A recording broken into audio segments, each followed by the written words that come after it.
Okay, welcome to the Public Works and Gang Reduction Committee meeting. Chairman Joe Buscaino. Today's Wednesday, June 17th. I'll soon be joined by Councilmember Price. At this time, we will open general public comment and bring up Sid Maksudian. We'll do 1 minute general public comment. Good afternoon. Be followed by Wayne Spindler and Herman.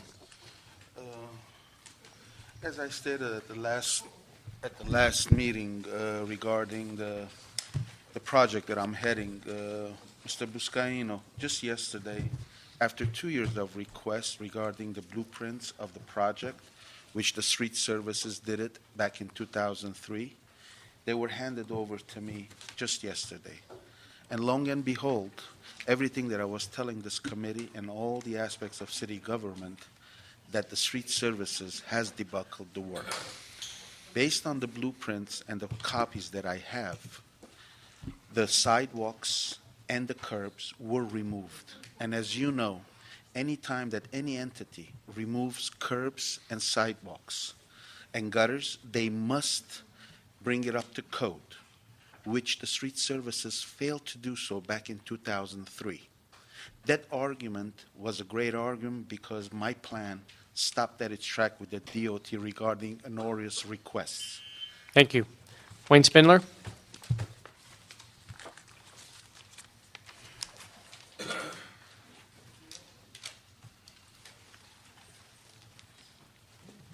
Yes. Welcome. Oh, welcome. Yeah. I'm just sorry there's not a quorum here, but when you have these gang reduction meetings, one of the things I'd like to see is some active gang members that are getting the money. They should at least be here because at the last meeting we had, they were talking a lot about the shot callers, and there was a lot of these things about rumor management. So last time they were talking a lot of this lingo. So I think we should have, for this panel, an advisory member that's an active gang member that's working on the peace that's going on, because the city's giving away all these millions of dollars to these unknown people. So I think it's both exciting and interesting that we have this underworld syndicate that the city's giving money to so they don't take and start a riot. So I think we should learn more about that in the future meetings. Thank you. Thank you. Herman. Great. It's good to know that from Public Works we have Ms. Heather in the audience.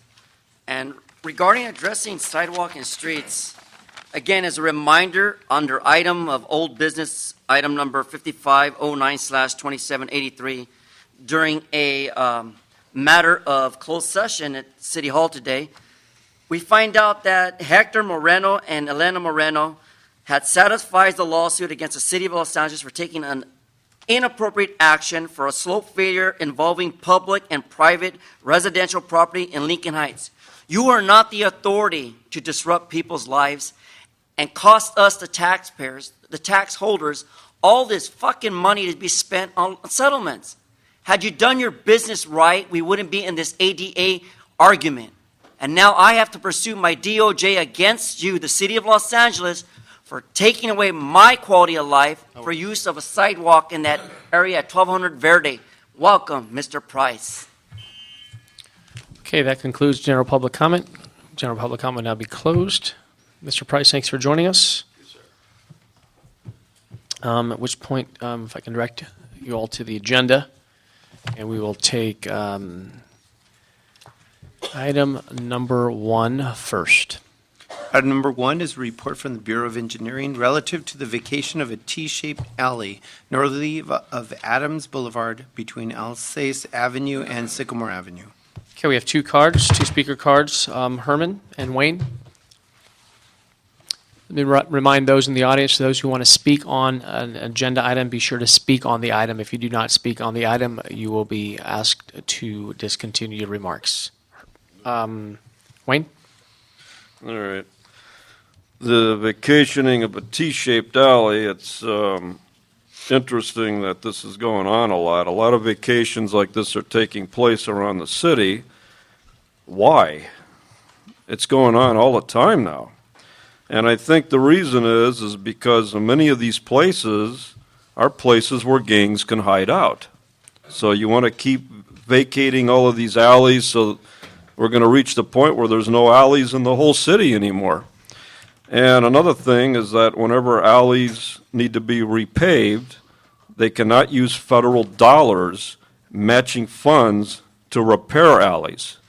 So I think this is another excuse to close these alleys because you don't have the money for matching federal funds to resurface these alleys, if it's classified as an alley. And I know that, and Ms. Repeppering can attest to this at Public Works, that they took this up in several meetings. But the alleys in the city are in horrible shape. Vacating them and closing down access to people is not the answer. The answer is to take the money and fix what needs to be fixed rather than privatizing and vacating streets and alleys like this all over the city. It's not a solution. It denies access to people, vehicles, and maybe even disabled people as well. So they need to justify this much more clearer than they are and why they're doing this. Mr. Herman? Yes, vacating any street with any type of closure or barrier only proves that the quality of life in your community is run down, because the city of Los Angeles cannot match its funds or its maintenance, a general maintenance, a yearly around maintenance, to improve the quality of life in your neighborhood. Do you know what, hold this time, do you know what alleys we're talking about here? Yeah, we're talking about the T-shaped alley, sir. according to Whereabouts? this Do you know agenda. where? Pardon me? Where? Do you know which one we're talking about? Yeah, we're Refer talking about to item the- number one. We're talking about Adams Boulevard. Okay, in refer a to poor Adams. minority neighborhood. Okay, A refer to poor Adams. minority neighborhood, sir. Refer to Adams. A poor Go ahead. minority Continue, neighborhood, Sam. sir. Thank you. A poor minority neighborhood, sir. A poor minority neighborhood, sir. A poor minority neighborhood. So I am on the facts. Adams Boulevard between Ascalo Avenue and Sycamore Avenue. Did I pronounce it right, Joe Buscaino? As one call a dollhouse dude would say. Stick to the item, please. I am. I'm sticking to the Bureau of Engineering because that's how you want me to say it, the way you want me to hear it, the way I voice it out to make a point. Okay, so on this item, we have an amendment from Council District 10. We have, oh, okay. Also, we have another card, just given to me. King Woods, please come forward. Welcome. Mr. Chairman, members of the committee, thank you very much. I represent 4D Development, who's the applicant for this vacation. We have met with the Bureau of Engineering as well as the council office, and I understand they're going to recommend a couple of revisions. We're in full support of their report. And the gentleman before me was speaking regarding the alley. I don't know whether you've had an opportunity to see that alley, but it's probably one of the worst alleys that I've ever seen. And we have shown these pictures to the council office as well, and they have both went out and take a look at it, and Bureau of Engineering feels that it is an excellent candidate for vacation. Thank you, sir. Thank you. Okay, we have someone from, Jordan from Mr. Weston's office.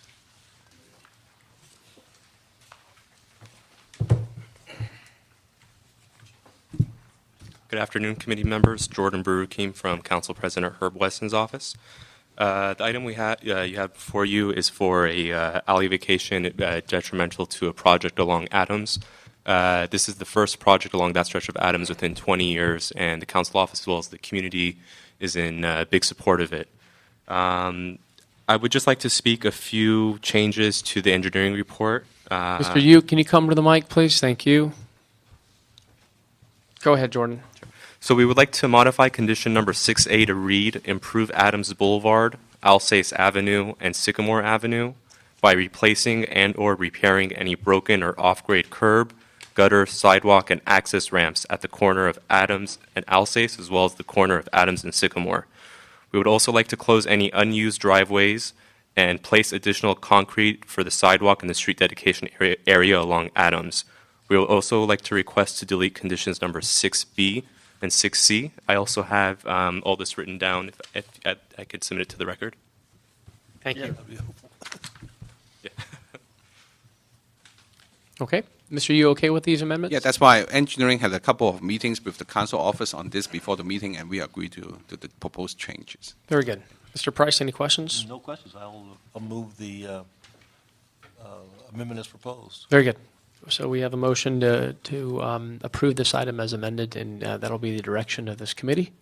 We'll approve item 1 as amended. Thank you so much. Thank you. Okay. Item number 2.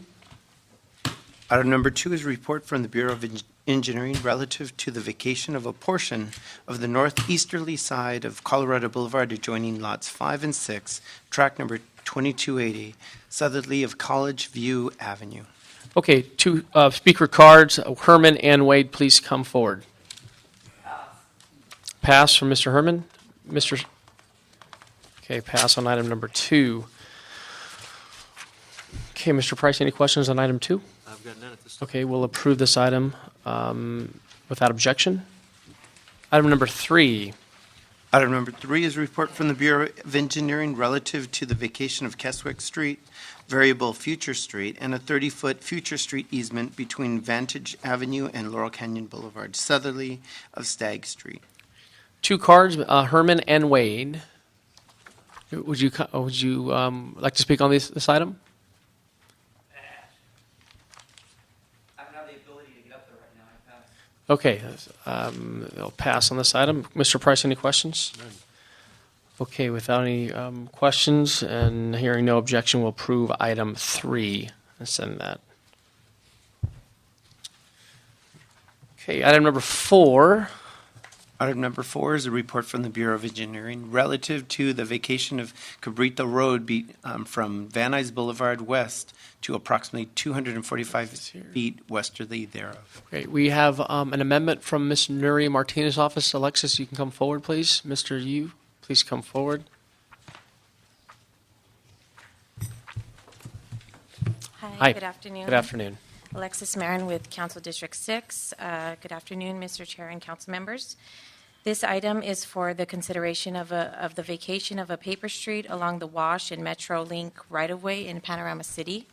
This open area along Cabrito has become the place where homeless encampment have consistently set up. The property owner requesting this vacation is the current home to the Panorama City Smart and Final, and is causing the business significant issues. Our office, along with LAPD and sanitation, have conducted numerous cleanups in the area to try and deal with the encampment, but it only removes the issue for a short time and then keeps coming back. The city has no plans for this paper street, so we support the proposed vacation.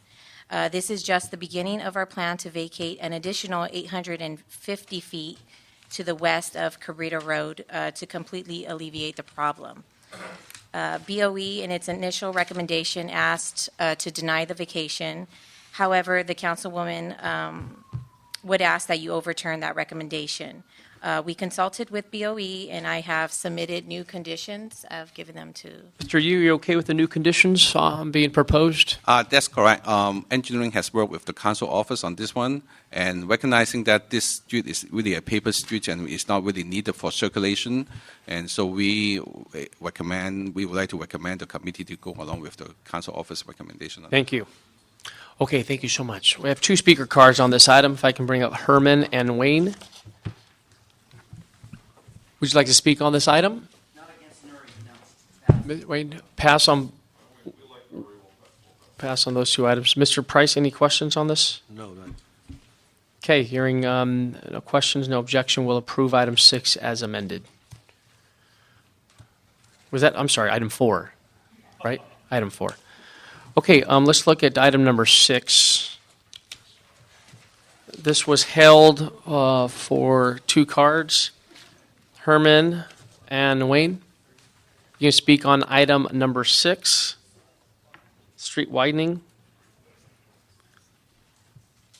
If you can read item 6 into the record, please. Item number 6 is a motion from council members Bonin and Englander relative to waiving street widening improvements for a project located at 11628 and 116 through 11652 West Pico Okay, Boulevard. Herman on the item, please.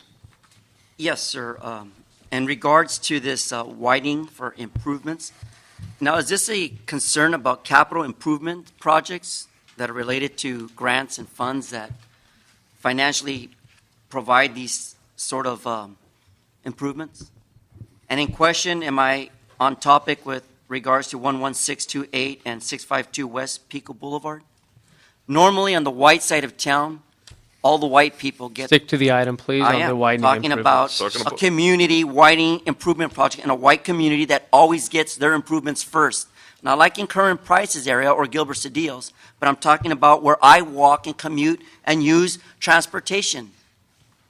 So I'm on topic when I'm talking about widening improvements for projects located in Mr. Bonin's area and Englander, who's running for county supervisor. I find that a conflict of many problems when he should be taking care of his Stick to community the item. That's your second warning. for widening improvements on any and all projects in the city of Los Angeles. Wade, on item number 6. Yes, waiving street widening. So why are we waiving improvements for this project? It must be another campaign donor, right? Because obviously, regular people that do projects have to do improvements, gutter, sidewalk, and other improvements, including providing parking spaces and depth widening for driveways. But because we have some sort of campaign donor in Stick to the CD item. 11, Stick to the item, please. why are you going to keep interrupting me when I'm referring to CD 11, Bonin, and a developer at West Pico Boulevard who may be a campaign donor? Because why else would you be waiving street widening improvements in a bankrupt city except that somebody's got influence? More of this insider influence in this corrupt city. You do not waive widening and improvements, especially with the ADA lawsuit that the city's liable for. Vote no. Okay. Mr. Price, any questions on item 6? No. Okay, we'll approve item 6 without objection. Let's look at item number 7. Item number 7 is a motion from council members O'Farrell and Labange relative to permanently closing the pedestrian tunnel underneath Sunset Boulevard at Golden Gate Avenue. This was held for 2 cards, Herman and Wayne. You can speak on this item?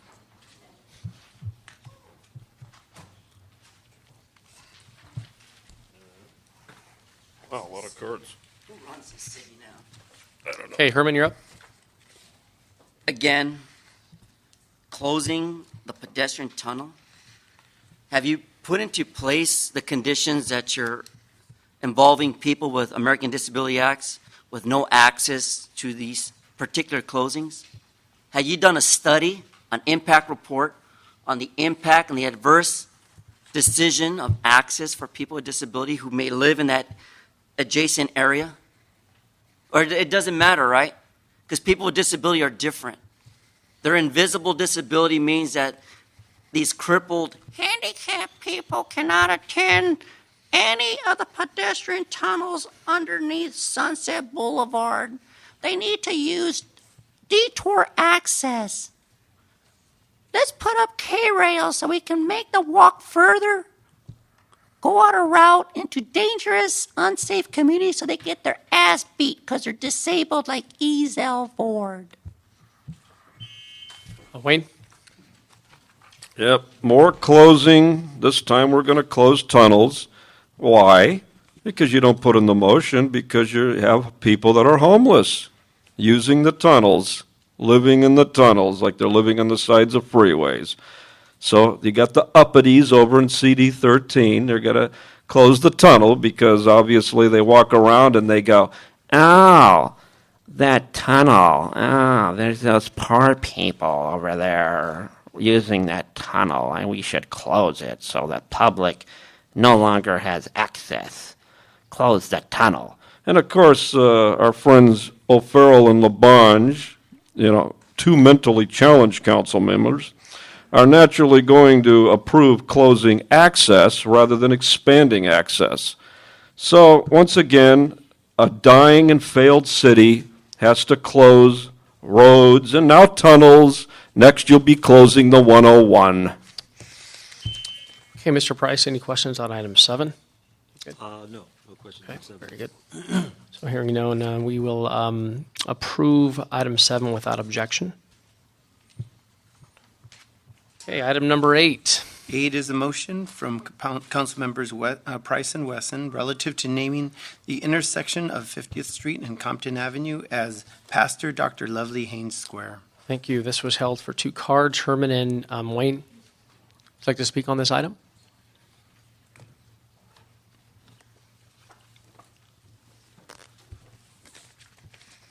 Go ahead, Herman. It's usually Mr. Herman, but God, changing a name.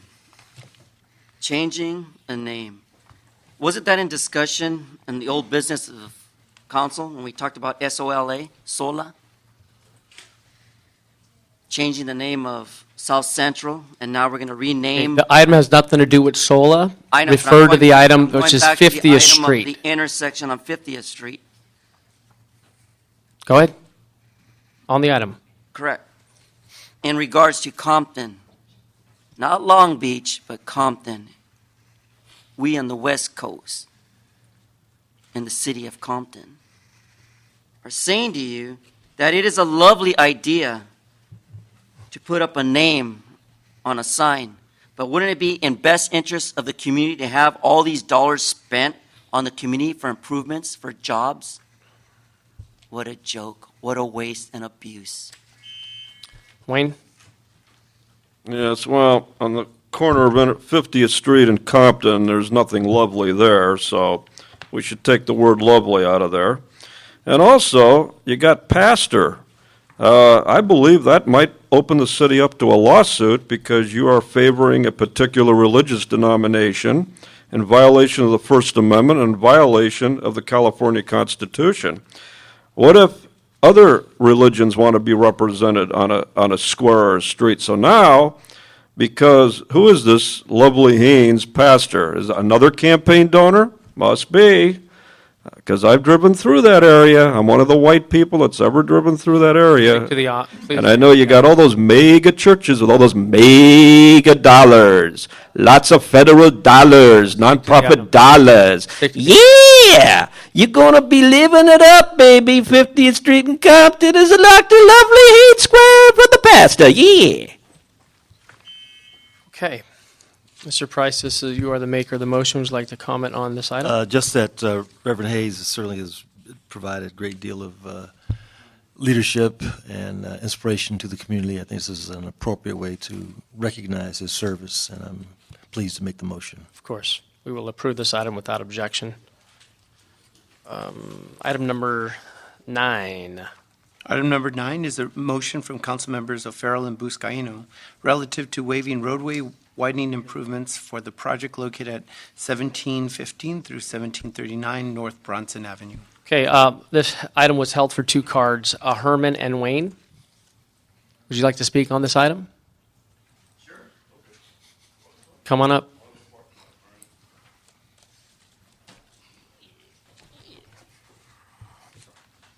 Mr. Herman, go. Mr. Busciano, I noticed your name's on this agenda here, waiving the roadway widening improvement. But have you ever considered why you're spending state and federal dollars for such expansion when you damn well know that these improvements are not improving the quality of lives in affected areas?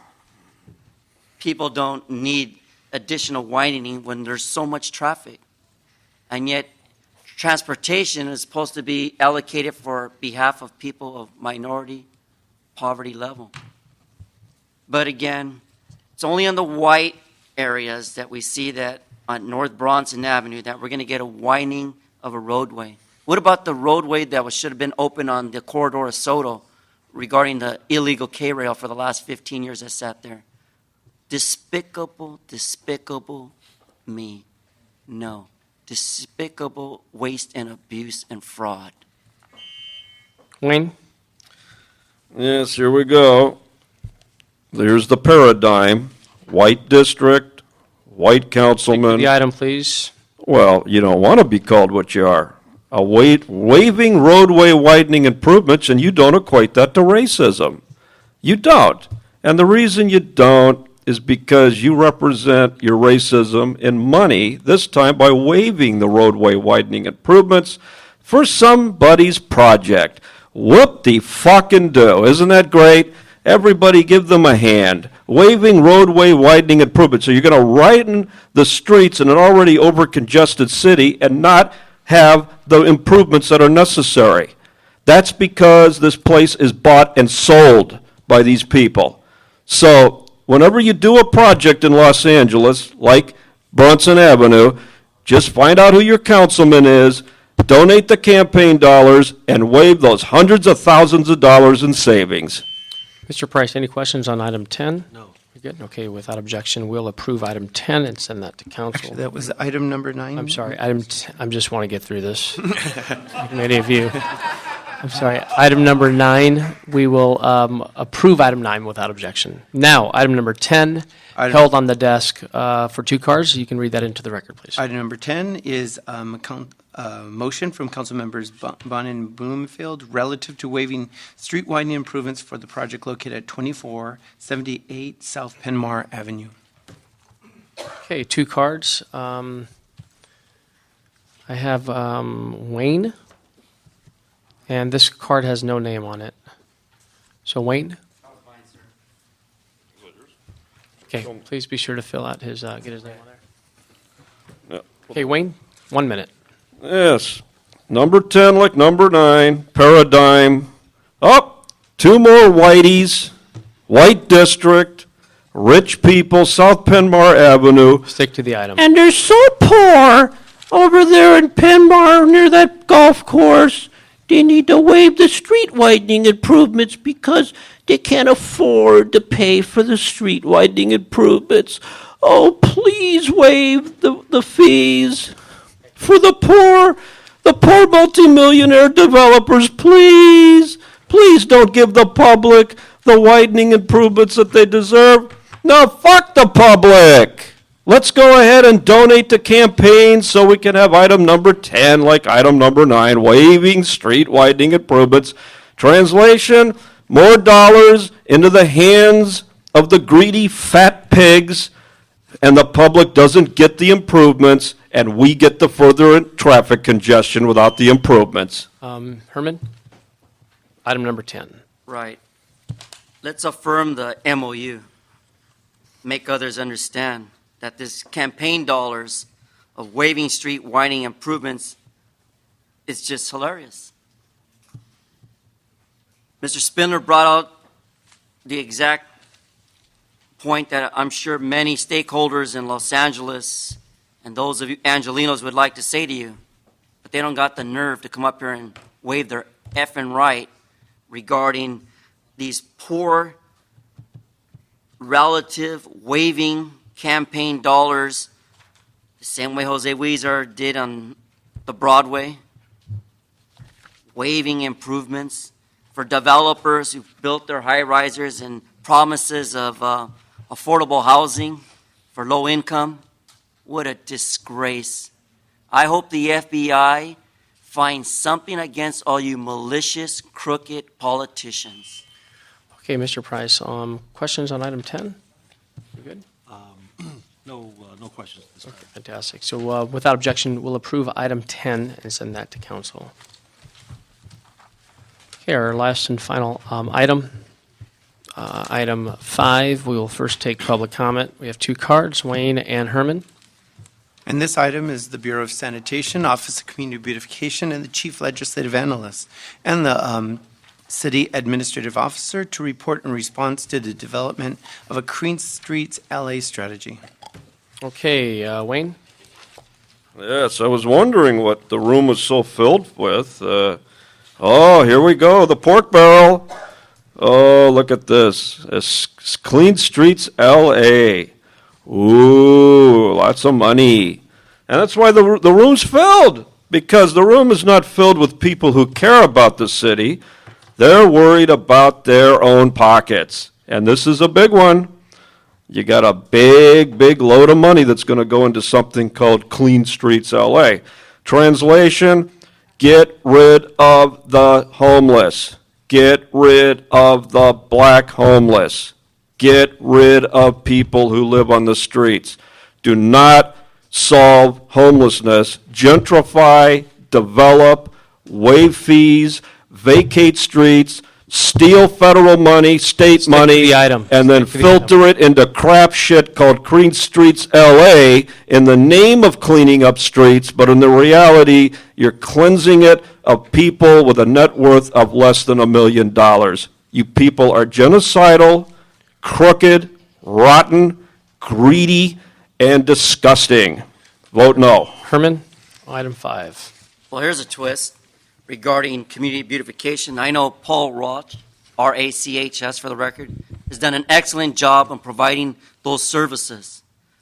Incidentally, though, this administrative office has done very little or poor adequate service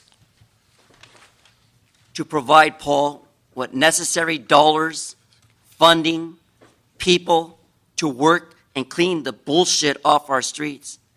Not sweep away the homeless and gentrification of people who are... Clean streets. That's right. They live on streets, Mr. What's your name again? Joe Buscano? Or is it Joe Blow? The same way you're blowing the community off for not providing beautification through the development of better services, activities, and in the long run, don't do crap with it. Okay, now back to regular programming. We'd like to look at item 5 and bring up a couple individuals here. But before I do, I'll kick it off with some remarks. You know, it's fitting that this is our final Public Works Gain Reduction meeting of this current council session, that we have a policy discussion about the issue of impacts of the quality of life in the city of Los Angeles. In our respective 3 districts that we serve, Mr. Cedillo is not here. Mr. Price, the proliferation of trash in our streets, sidewalks, and alleys that we deal with on a daily basis. It's definitely a complex problem that crosses departmental and jurisdictional boundaries. In a couple minutes, we'll soon hear from a hero of ours, a champion, Mark Thomas. Where's Mark? I saw him earlier. Mark, this committee should name a street after you. Maybe a boulevard? He was a Fuse Corps executive fellow, brought into the CAO's office to spend an entire year, just dedicated an entire year developing recommendations to address this issue. I'd like to also acknowledge Mr. Cedillo and his team, who's here representing Mr. Cedillo.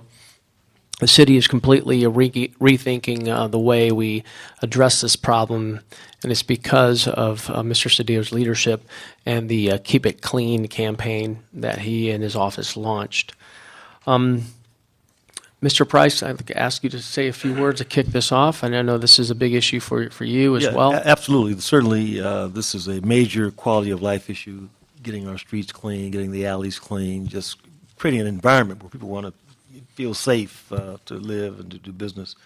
I certainly want to salute Public Works and the Office of Community Beautification, along with the Bureau of Sanitation, CAO, CLO, for their cooperative efforts and efforts working with the council offices. I think it really has made a difference. I know in District 9, we've had ongoing, regular, fruitful dialogue, conversations, collaborations in terms of developing strategies for getting the streets clean and trying to keep them clean, and making sure that we have a policy in place that provides resources to all areas, especially those areas, though, that have been neglected, especially in those areas where there's real need. Yep. And I think we've learned from the survey that there are some areas that are worse than others. And so I'm happy that we're developing a process, at least, to try to address those real problem areas first in ways that we haven't before. So I'm anxious to hear the report and excited that we are collaborating with the departments to really make some changes that are measurable and that impact the quality of life for the citizens that we represent. Yeah, I was kind of thinking on the way up here that, the city of LA, of course, the last few decades have really has made a significant commitment to keeping our streets clean. It seems like there's a lot of different ideas that have been floated. It's kind of, oftentimes I feel that we've recycled a lot of these ideas. But I know it's in the forefront of Mayor Garcetti's agenda with his his Back to Basics agenda. And it's great to have the partnership with the mayor's office and the Board of Public Works. Commissioner Penning's here. But I did see Commissioner James. I think he came in. Oh, there you are. All the way in the back. Of course, with the enforcement effort on the city attorney, sanitation, I do want to call up on Mr. Thomas to, I know he's worked hard, like I mentioned, with Miguel Santana's in the CAO's office. I'd like to try to focus our discussion today on the recommendations that was brought forward and adopted by the council in this last March meeting, which relate to the cleanliness rating system, the trash program, enforcement against illegal dumping, public education campaign, and an enforcement pilot program.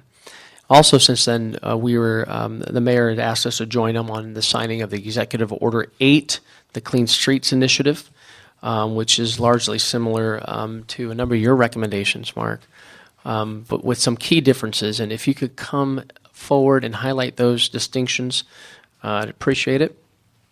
And then I have a number of questions as it relates to some of the direction that the council gave on the report back. Great. Good afternoon. And I know it's been a tough meeting thus far. And so. No, not at all. Well, and I'll say just a personal story. Like, my father is a sanitation worker.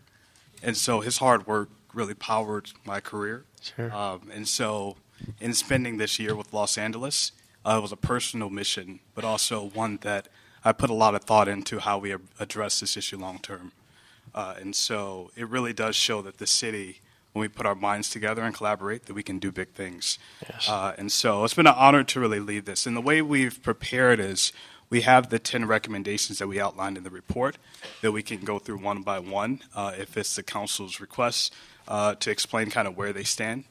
Fortunately, nearly all of them are moved forward in some form. Yeah. Or we could break it up. Yeah, I just want, if we can, break it down to what the council Okay. asked for in the motion that we approved back in March. Okay. Okay, so the first thing that the council actually approved was for us to really develop a street conditions observation unit to look at how we rate the streets. Right. And that really comes from our analysis on what other cities have been doing, what Keep America Beautiful has adopted as a template for other cities to use, to really embed that type of assessment within our departments. And so the council had instructed OCB and the Board of Public Works to develop a system and report back. The executive directive also directed a very similar approach, and so there's been a working group that they've convened that are actually working on what that assessment will look like. And so the board could actually speak more to that. And you, in your report, you recommended that OCB should, or the contractors should develop the ratings, right? Yes. And do we know is Paul here from OCB? If you can come forward, please. Question I had, does OCB have the capability, the capacity to do this type of work? Good afternoon. Paul Roch, Director of the Office of Community Beautification. And we have been working with several different public works agencies, the board and sanitation, city attorney, the whole lot of different groups are focused on the CSI. And one of the things we have looked at and discussed is the possibility of the OCB contractors providing that sort of eyes and ears out there in the community. And we have looked at what it would take for them to provide an assessment of every street throughout the city of Los Angeles over a 6-month period. And their ability to do that, without impacting the existing graffiti abatement program of OCB, which we definitely don't want to do, they've looked at what it would take, and for roughly about $80,000, they would be able to monitor and provide a grade on each city over a 6-month period, with there being at least a 1 month in between each time that they've assessed the streets. And Marcus, I assume that you made this recommendation knowing that the fact that our OCB contractors are out on the ground. Yeah, that's correct. And we had also spent time out with the contractors. I spent time in New York as well studying their model, and they take a similar approach. And so, it felt what we recommended we stood pretty closely behind. I do know there is a slight difference in what's been recommended through the executive directive, and so they're actually looking now on how to reconcile those differences and create like a hybrid model that still allows the city to get the same results. What's the game plan as far as capturing this data out in the field using our OCB contractors? Well, we're currently looking at various assessment systems. Ultimately, it's what will be useful to sanitation to be able to get the information that they'll be able to get their strike forces out there. But basically, it'd be driving, and every block within the city would receive a grade. We're looking at doing a grade of a 1 to 3 scale, 1 being good, 3 being not so good. And whether that information is somehow electronically submitted, via cell phone or something like that, which can then be accessed by the various service agencies, to actually go out there and do the work. Creating a data portal. Yeah, exactly. See. Yes. And again, Mark, they're telling us that this is a similar model used in other parts of the country. Like we're probably the largest, most dense city that does not use some form of this. And so it allows us to start tracking this moving forward. Any questions, Mr. Price, on the rating system? I have a question on the ratings, but just in terms of the timeline for implementing the recommendations. What's the plan rollout? For all recommendations, or Yes, this one in yes. particular? And so, of the ones that have been approved, the ED actually outlines a timeline over the first year. And so some of the more immediate steps are to actually do the assessment, the trash can rollout, and some of the more long-term issues, particularly around enforcement and the vacant lots. Those are things that are a lot more involved. And so it would take a few more report backs to really get the council on board with what we want to do. Explain the SCOUT program, the Street Conditions Observation Unit, how that sort of rolls out. Okay, and so that's actually been approved by the ED. And so one of the biggest gaps in the city's current systems is very complaint focused. And so as staffing levels ebb and flow, it really depends on what time is allotted by our staff to actually determine what issues they need to actually be responsive to.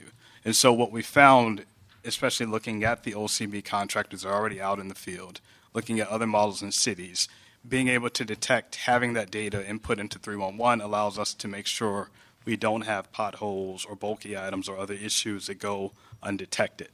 And so it generally is not considered best practice to say we didn't know about this. And so we recommended that first and foremost because it would give us the data to actually determine where things and resources need to be allocated in conjunction with the rating assessment. So the idea is that we identify them, and then what, they were moved after 3 days or 5 days or 6 days, or that's the other frustration, right? I mean, not just identifying them, but sometimes they sit. Well, a lot of times, and this happens, and this will continue to happen as the city becomes more and more dense, that people generally only report stuff that affects them directly based on the research that's been published. And so even issues around graffiti, a bulky item mattress, if it's not in front of your house, you generally don't report it unless you're like a volunteer or a specific type of resident. And so that in itself is not enough for us to say that we didn't know about that. And so the SCOUT program, since we already had the OCB contractors out looking for graffiti, looking at other things, it made sense to actually have them allocate an additional person or give us a scope of what it would cost for them to say, when we see a bulky item or we see an illegal dumping pile, report that so we'll know to be responsive to it. And there's an ongoing working group on this. Can you give us a status of the working group? The Board of Public Works actually has been leading that, so they can provide clarity Okay. on that. Yeah. Maybe Commissioner Repenning, if you can come up. Welcome. I just have a follow-up question on that. Oh, yeah. I don't know if it's for the board, whoever. But we've talked about some cleanup campaigns. I know the Bureau's had some. I understand now the Commission is looking at that. Can you give us some ideas of what a kind of a pilot program might look like, a public service campaign that can be implemented citywide, maybe targeted to a district or something like that? That could be helpful getting the word out or helping to better educate folks what's expected and what's available.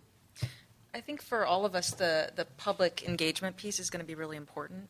We cannot alone as a city ensure that we're going to be one of the cleanest cities in America. We need all of the public to help with that.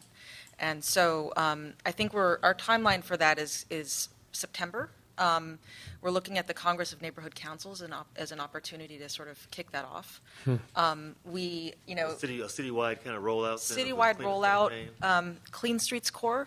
So kind of we want to engage volunteers to help us with the assessment of the city and help us grade their street along the standards that we collectively between council office staff, mayor's staff, public works, sanitation, CAO, as we're working towards finalizing an assessment system, training volunteers on that assessment system so that they can pitch in and help as well, and then having them potentially sign up to sort of take responsibility for a part of their neighborhood to report trash where they see it. And so, by then our new 311 system will be up and running. And, our thought is really to try to guide people to the 311 system. Why reinvent the wheel when ultimately what we want is to motivate people to engage with the city as a whole. So sending them to 311 helps get them used to that tool if they're not already using it.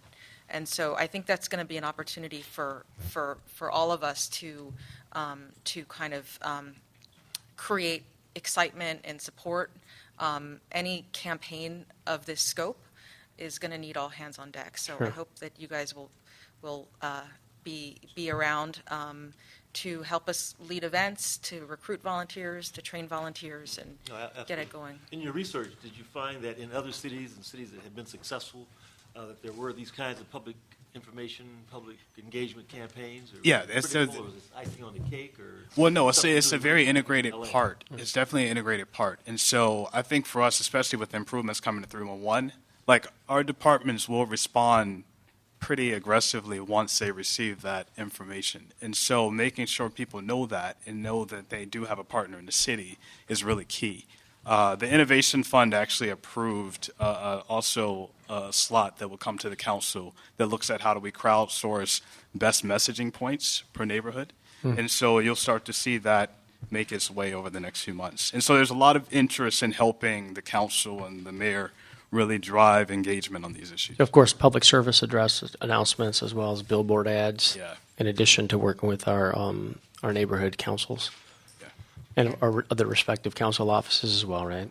Yeah, and the Office of Beautification, I think, has an important role to play there. They're out there in our communities. And As it relates, if I can, Curran, on the trash can program, when will we start seeing a new trash receptacle throughout the city of LA? And are we kind of taking the page out of CompStat? Are we going to put cans on the dots to see exactly where the trash cans are highly needed? I actually think sanitation. If I can get Alex here. Yeah, there's Alex. Thank you. Okay. If I can switch with you, Commissioner. Absolutely. Yeah, Again, just I think interesting to hear. Alex, hello, Alex Sanitation. When I go to my boss's office, I always tell him I have good news, I have some bad news. So he always say, Enrique said, Alex, give me the good news.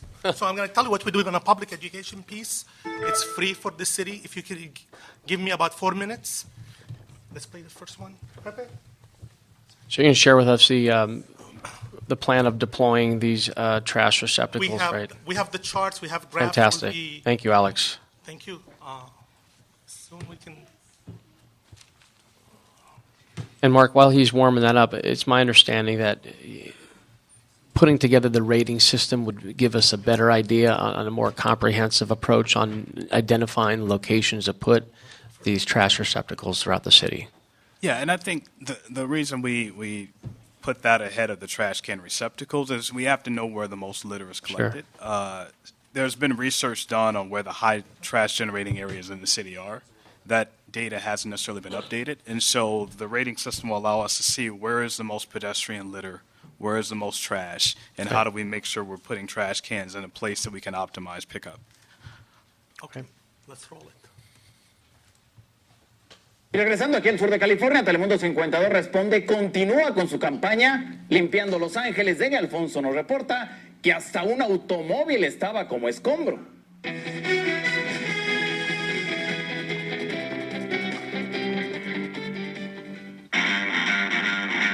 A las 8 de la mañana, vecinos del sur de Los Ángeles vieron llegar la maquinaria pesada del Departamento de Sanidad a este callejón para hacer lo propio. Imagínense, nos parece lo de lo mejor porque allá hay perros muertos, allá hay carros viejos allí destartalados. Este vehículo abandonado y esta montaña de basura que habían sido reportados se convirtieron en el nuevo reto del escuadrón. Vamos a tardar más o menos unas 6 horas, vamos a colectar como unas 6 o 7 toneladas de basura.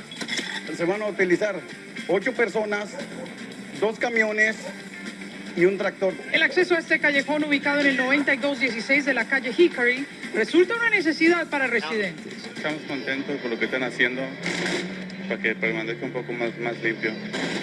En estos tiraderos de basura se encuentra de todo, desde llantas usadas, animales muertos, químicos peligrosos, objetos punzocortantes que podrían estar contaminados. Hoy, el riesgo sanitario en este vecindario es historia. Es lo que nos gusta tener a cada uno de nosotros. Ciudad bonita, limpiecita, y para eso pagamos impuestos también. Llámenos al 1866-269-6199 y reporte su situación. Queremos que nuestra comunidad viva limpia y segura. También pueden someter su queja con la ciudad en el 311 o enviándonos fotos del estado de su calle a nuestra página de Facebook. Haga parte activa de nuestra campaña ¡Limpiando Los Ángeles! Esfuerzo, pero enorme, ¿no? Es muy fácil tirar, pero evidentemente es muy difícil recoger. Increíble, un auto abandonado y es foco de infección. Ya viste, animales, llantas. Bien por Telemundo 52, bien por Deni Alfonso. Bueno, que le hagan la chamba, hable por teléfono para que le vayan a limpiar. Oye, hablando de calles... Michael Espinoza, can you translate that, please? From the beginning? From the top. That's a great piece. Telemundo 52 responde, continúa con su campaña limpiando Los Ángeles. Y hoy le tocó el turno a los vecinos de la calle 50, esto es en el sur centro de la ciudad. Deni Alfonso nos tiene la crónica de lo sucedido.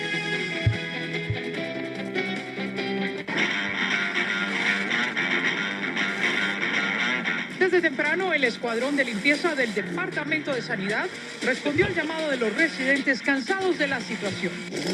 Pienso que es muy buena idea que limpien los callejones, porque sí hay animales, ratas, por medio de la basura. Tenemos aquí como 12 trabajadores, nos vamos a tardar 8, 10 horas en limpiar todo aquí, y de aquí vamos a venir sacando como de 10 a 15 toneladas de basura. El paso por este callejón ubicado en el 1854 este de la calle 50 se dificulta, pues está lleno de muebles viejos y una montaña de desperdicios, pero ahora...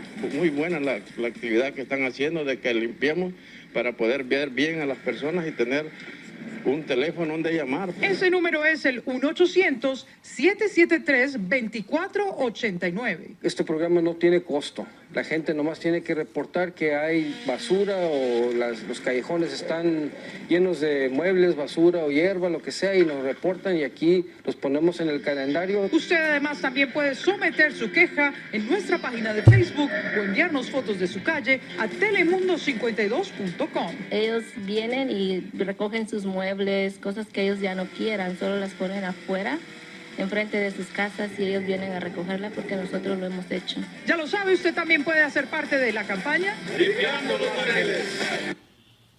Thank you. Thank you, Alex. I just wanted to give you an idea what we're facing out there with the Clean Streets program. And this one, NBC Universal, Telemundo, have been following the Clean Street from its inception.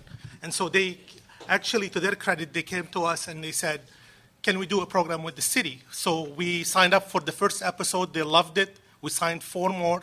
Every Thursday at 5:30 p.m., they run this segment where people could call them or hook up on their website to sanitation, the city, and report what the issue is. So it's such a high demand for it. They signed for another 4 weeks with us. And they've been to CD15, CD9, 1, and others, and they take pictures and they talk to the people. And what you see is we have a small, bulky item, but a bigger problem. The alleys are basically, you cannot pass them. You have to cut through the brush and remove dead animals. And some of what residents were saying, we even find cars, boats, trailers. And that's where we work with LAPD, where they impound the cars.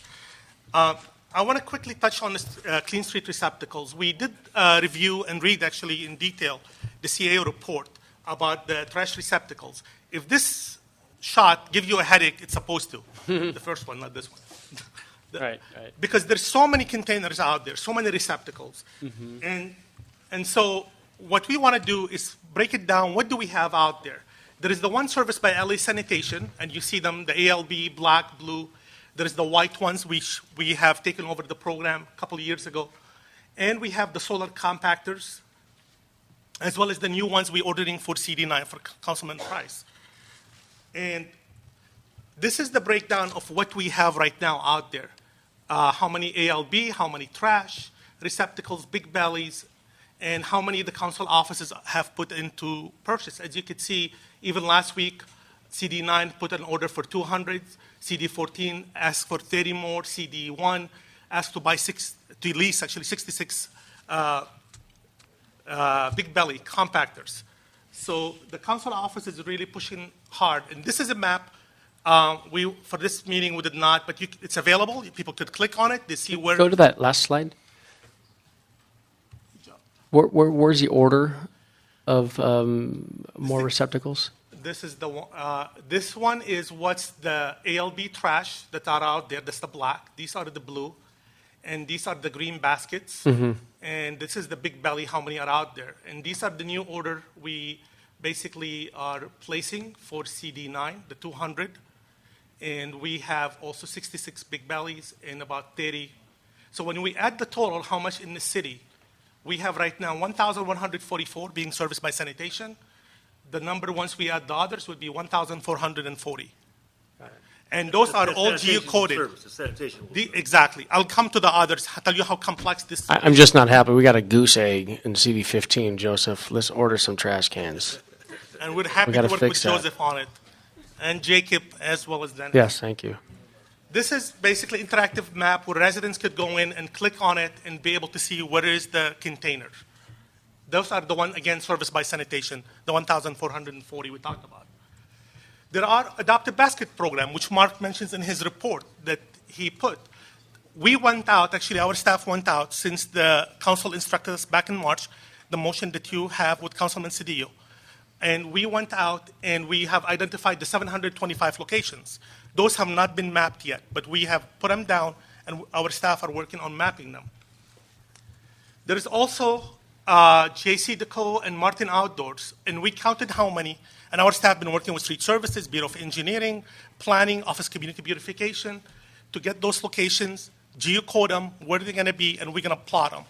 Alex, when these wire trash cans are beat up and bent, I mean, I had to place 2 calls on the one in front of 7-Eleven on 25th Street and another one in front of the DWP location at First Street in San Pedro. Do we have our sanitation workers reporting these cans when they're like it was one of those sand glasses? They're just bent and beat up. What's the process of replacing them? There is some of them supposed to be operated by sanitation. I'll show you some pictures. Those one by sanitation, we do replace them with ALBs, with those the plastic ones. Right. The white ones we used to be before by Street Services. We no longer buy them. We only buy the automated litter bins because they're more conducive to our operations. So if we get a call, we replace them. Unfortunately, there's some who are being under adopted basket program. They also look like it said BSS on them, and they're white. We do not service them, but if we know, we try to work. Unfortunately, right now, there's multiple agencies handling this, and we'll come to it.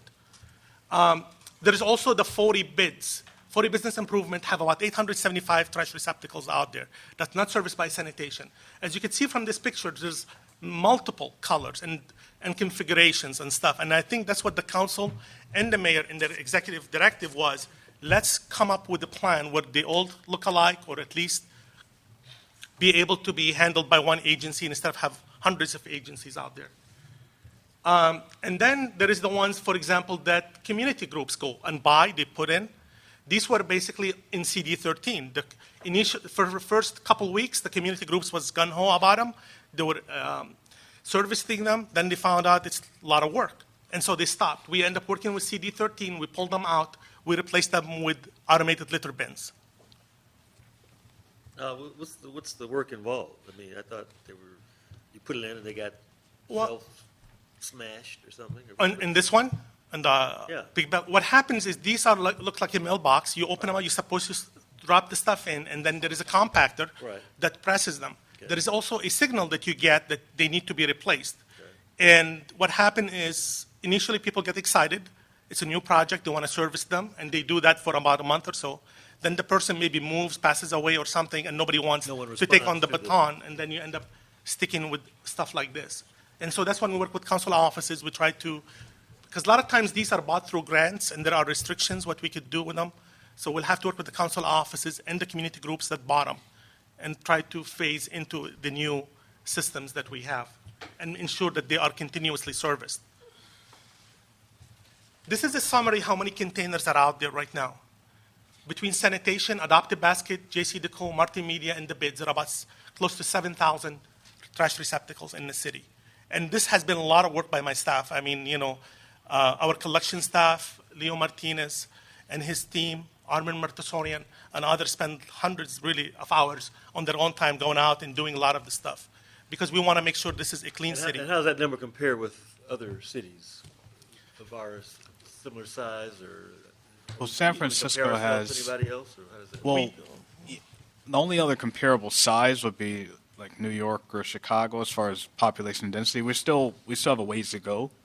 New York has roughly 25,000, but it's coordinated in the same way that they've done theirs. And so this is a really good start toward getting us to a more ambitious goal. Right. And I'm coming to your question, Council Member, about the ED8. Basically have asked sanitation to place 1,250. However, in August 1st of this coming fiscal year, we're supposed to come up with a proposed plan. And so, since it's such a short timeline, what we did an outreach to all 15 council offices. And we said, okay, you have blue skies. What do you want? And I'm only showing here a sample of CD1, 9, and 15. We got the locations that the council staff felt where we need these bins to be at. Mm-hmm. And our staff, again, plotted them. Where would they go? We haven't added the bids. We haven't added the GC Deco and the Martin Media and others. This is just where the council office like to see these bids. So we will be coming to the Board of Public Works and then to council to tell you what is the plan would be. And really, we're still in the data gathering stage at this time because, as you could see, we know what ours are. We had to go through literally a lot of jumps and hoops and stuff because there's BOE has a data. Bureau of Street Services has one. Then Office of Community Beautification, the bids have one. Mm-hmm. Office, the controller. And that's why Commissioner Penning brought us all together in a meeting under the Board of Public Works. Let's see how we can put all in one database. And if somebody requests for a container to be replaced, then we can have a database that's updated. If Martin Media has to move it because of a contract or something, then we need to know that so we can put it. This is some of the good news. There are some bad news. Great work, Heather. Really. The other thing I think we all need to think through in terms of policy is recycling versus black bin and the overall count. And so I don't know that we're there yet, but I think the numbers reflected here are, I think it's important not to assume that those are all going to be black bin because we do want to encourage recycling. Recycling, sure. And then I've seen in other cities, through my work with National League of Cities, you have one unit and half is recycle and the other half is trash. Why can't we do that? Why can't we have nice things? Actually, as part of the pilot we're doing with CD1, they have 66. There is about 20-something that are both compartments. So we will be 20? 24, I believe, if I'm not mistaken, out of the 66. They have a dual compartment would have the recycling and the trash. And the good thing about the pilot is how about out of the 1,250 here? Are these all black bins? 1,440. Those 1,250, again, that's the commissioner mentioned. that will have to be looking into. Okay. Thank you. There's a couple other things which we honestly, I think we feel in sanitation, we need to be part of the process. Right now, we're not. There is permits being issued for these containers. They're being placed, and nobody's keeping a tally on it. Aren't you guys all part of the same family, though? That's what we need to be, exactly. I mean, That's, I think, what we need to I don't understand. Well, BOE keeps one, BSS, and so we need to be bringing it all together into one database, and then that updated by only a certain group. You don't want too many people Sure. putting information in. But this, as you can see, we made a huge headway in a very short period of time. Mark, the other major cities across the country that you studied, what's their approach to this permit issue? Well, it generally is a one agency is responsible for all things trash cans. And so I think the direction they're going, which the ED calls for that, to have one coordinated source. And so I think these small things may not be there yet, but over time they'll get there. Good. Yeah. Well, it's an opportunity to fine tune and look at efficiencies and rolling out this program. Very good. All right. You good? I have other questions. We can go into the Clean Street indexing we have, or whatever you. I'm good, Mr. Price. Yep, I'm fine. You good? Okay. I know, obviously, dollars are also important in this program, and the commitment from the mayor and this council have really, in this next budget cycle, just, actions are everything, and the amount of money that we're spending in the next fiscal year is really going to have an impact. I see Sarah Washington. Sarah, I owe you a boulevard as well. She's been a champion for us since CD15. In your report, specifically, Mark, on page 19, you reference the solid waste and bulky item special funds that can perhaps be used for cleanups and public right-of-ways. Can you expand on that? Yeah, and so what we looked at when we drafted that recommendation is really how each program was established and what was the scope of that program. And we looked at how those funds were currently being used, and it wasn't something that we wanted to delve deeply in, but we thought there should be an analysis to see are we maximizing how we use those funds to make sure we're covering things that really fall within the scope of what the programs were established for. Got it. Makes sense. Good work. Okay, Mr. Price, if you can, we can kind of pivot now on the final direction from the council that we gave on the importance of the enforcement piece. And I see Capri here representing Mr. Fewer's office. Thank you so much, Commissioner Alex. Thank you for that report. And for me, in dealing with our cleanups in CD15, I'm sure, and even in your district, Mr. Price, the frustrations that we have time and time again. We respond to the community, we clean up an alley. Next thing you know, and then within the next few days, it gets dumped on again. But we're seeing specifically in Watts that the Watts community are starting to shame others. Because they've seen the response levels from our office, but we need to elevate that. And I know prior to my arrival years ago, Janice Hahn installed a number of cameras in these specific hot alleys, but they were taken down and they weren't even being repaired. The maintenance of the cameras went out the door, and therefore we no longer have cameras. Specifically, I know we also often promote the illegal dumping rewards and also the education piece on the illegal dumping. Can you give us an update on that program, and are you having any challenges with filing these types of cases? Yes. Capri Maddox, Special Assistant City Attorney. I would like to add that we are very grateful to be partners with the new CSI program that Commissioner Repenning is leading, and we really appreciate marking us. We should name a street after him very soon. An alley, yes, a clean alley. But we do have prosecutors, and actually we have one that's here with me, Elise Rudin, and we also have Rosa Borelli that's present too from our illegal dumping task force. But prosecution actually is a deterrent to these crimes. As you know, when you guys clean up these alleys, of course, the visual blight going away will maybe prevent someone from dumping there. It won't prevent someone, but it may encourage people to keep the areas clean. And when you leave the illegal dumping items present, obviously it sometimes attracts more dumping. If you see 20 broken TVs on the street, you might want to put a few refrigerators there too. So that actually is a deterrent in and of itself to have the areas clean. But what we're doing in our office is we're actually, prosecuting those cases, and we actually are in need of support on those Yeah, I items. see that. Speaking of support, there's an investigator position that's being recommended by the CAO's office. Right, I think that's recommended by the CAO's office, Right. and I'll allow the CAO's office. How soon can we to hire speak- that person? I'll allow the CAO's office to speak to that item. But of course, investigators are very important for our operation. And is one enough citywide? Come on, lay it out. Exactly. I'll allow the CAO's office to address those issues. But my point is the more the merrier.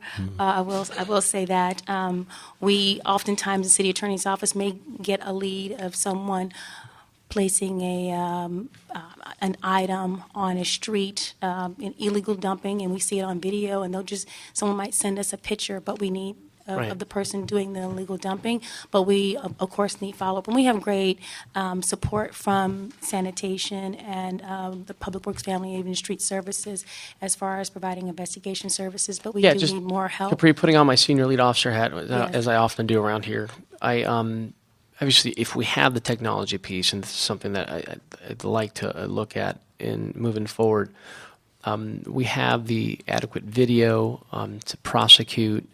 Obviously, license recognition cameras. I'm sorry, Kern, did you have something? Yeah, I just want to know how that can play a role in the technology piece on the enforcement action that we can take. So we actually have cameras that the Bureau of Sanitation has placed in some. Right. Kern, you have areas. cameras. I think Gil. I think we've got about Jose. 3 cameras up now, 4 But I cameras. think- Don't we have 4? Right. 3? I think we're working on a uniform plan so that citywide, every area has cameras. At this time, it's kind of dependent on the council members paying for cameras, and some council offices have gone half on paying for cameras, and the cameras resources are few and far between. No, we got 1.5 million here. We can. In addition Right. to the cameras, No. tell us a little about the neighborhood prosecutors, the role they play or Right. can play. Yes. I know they've got lots of. Our tasks, but neighborhood what's prosecutors the- are amazing. We have 21 neighborhood prosecutors, and thanks to support from the city council, Mr. Fuhrer, our elected city attorney, was able to get the program started again. I'm a former neighborhood prosecutor, so I was delighted to have all police stations represented. And our neighborhood prosecutors are pretty much our eyes and ears on the streets as it relates to, getting these cases related to illegal dumping, and some of our neighborhood prosecutors actually do the trial work on those cases. So they actually take. I mean, is that a priority in the city attorney's office It for definitely them? is. That amongst all the other Right. things that dumping. Well, you and- should know that the neighborhood prosecutor program was created primarily to address quality of life crimes, those smaller crimes before they become more serious. And even though they prosecute crimes, they actually are in the crime prevention business. So if someone is illegally, I'm sorry. I'm Yes, sorry to interrupt. order. Can you give Mr. Herman a warning? I will ask him to move if he continues to be disruptive of this meeting. Sorry, Capri. So illegal dumping creates a visual blight, and a lot of times people take that as a signal to create other crimes or commit other crimes in their neighborhood. So if you see, a street that's not well kept, the broken window syndrome, as you know, as a senior lead officer, Mr. Buscaino, you recall that people think that prostitution is okay, drinking in public, and then, drug use, and then, with the drug use and drug sales, a lot of times you can have, gang activity take place. So we're saying that we know that our neighborhood prosecutors will do what they need to do to address any quality of life crimes and their partners. We have an illegal dumping task force that the environmental justice portion of our office has had in place since last fall, and they meet with a number of service providers. Even the Port Police are a part of that, Mr. Buscaino, where they provide resources and enforcement assistance, but we just don't, at this time, we don't have like a uniform plan on how to address this, and so I think that's what the CSA Right, that's the ultimate game plan. operation will be a great assistance to us, so we can have a uniform plan citywide. Right. Again, I know like I said, we've recycled a number of these types of programs over the last 10, 20 years, but to have a comprehensive strategy moving forward that, we don't no longer need to talk about this 10 years from now, something that's really appreciative on both the mayor's side, all the city departments, the Board of Public Works as well. Yes. Did you want to say a few words? Yes, Steve Pedersen, Bureau of Sanitation. I'm Chief Environmental Compliance Inspector, and ECO's in the house. Yes. There they are. Wanted to see if you had any questions regarding the surveillance cameras. That topic came up. Yeah, I mean, and if I can bring up Elise or Rosa, one of the two who are prosecuting these cases. I mean, obviously, tell us why technology is important on these types of cases. Okay. First of all, the unit I head up is the enforcement unit, which one of our tasks is to catch illegal dumpers and people who illicitly discharge. In the past, we've done stakeouts. And we have found doing a stakeout, waiting at the location for a potential dumping is not very productive in many cases. It costs a lot of time, effort. How many bodies do you have? What's personnel? I mean, we have a total of, in the enforcement unit, we have a total of about 18 people right now. But they're also devoted to other things such as spills, chemical spills, conducting inspections. So we're spread out all over the city. With regard to stakeouts, we haven't found them very productive. We have found that if we put surveillance cameras out that are hidden, that we have been able to increase the number of cases that we've actually caught illegal dumpers. And as a result, submit the cases to the prosecutors. If I can give me an example of a case that you guys filed on, based on what Steve was saying. Well, we've filed early on out of your district. Oh, that's great. Say that again, loud and clear. and just for the record, my name's Elise Rudin. Thanks, Elise. Good afternoon. So those were eyewitness cases, actually, where the Port Police were in place and they actually observed the dumping. They waited for the dumping to take place, and then they went in and they arrested the individuals. And we did receive convictions on those cases. And what kind of penalties were? I'm sorry? What kind of penalties were? Well, so the penalties range depending on the type of cases we have. Now, our most, as you could see from those, the video, those are very serious commercial, and what we have a lot of in the city of LA is dumping in commercial quantities. I mean, we have cases where we have 8.5 tons of construction debris just being dumped in one. They refuse to pay the dumping fee. Right, and they're probably getting it on the front end, so we have other types of issues on that. So, for instance, for commercial dumping, those are priorable offenses, and up to we get fines anywhere from $5,000 to $10,000, plus a penalty assessment, which is a 270% on top of it. So we can collect fines anywhere upwards to maybe $30,000, $40,000. Plus, there's a jail alternative to that. And we collect any kind of costs up front. For instance, the investigation, or maybe we're even examining ways to try to get some legislative fixes to defray some of the costs with some of the penalties going for things that we might be able to do, like buy cameras, things like that. So that's one of the ways that we're looking forward. Do you think license recognition cameras would be effective? I do think that they are effective, but again... Is that one of the cameras that you have in your alleys, Kern? I think so. Yes. LPRs, you have But three of it's them? only a piece of the puzzle. Or just a, You know, when you ask how is technology something that we could work with, well, you know, for trial purposes or court, a picture's worth 1,000 words. So if we have it on Yep. video, our cases are going to be stronger. Exactly. And in addition, but I'd like to emphasize that, and this goes back to the investigator piece and cooperation from sanitation, that even if we have the crime on video or the act on video, the follow-up is absolutely key for an investigator to go out to talk to the registered owner, because sometimes the registered Yep. owner isn't the driver. So Yep. I know you know how this goes. Absolutely. Okay. Another piece I'd like to add Yes. is we are interested in moving forward with possible civil remedies. And under Business and Professional Code 17200, those fees and those fines are $2,500 per day per violation. And it will, you know, more so if you have a big company like an auto parts store that's, you know, dumping in an area and we have evidence of such behavior, we can, you know, levy heavy fines as well as civil remedies against them, other civil remedies against That's them. great. It's definitely a great approach to kind of send a message that, you know, Right. And speaking Take all our efforts. of sending messages, I think one thing that's really important is when you do press coverage on these prosecutions that are handled by our environmental justice teams in partnership with the rest of our city partners, we actually deter violations Fair enough. because people know that there are penalties and then it's basically a price to pay.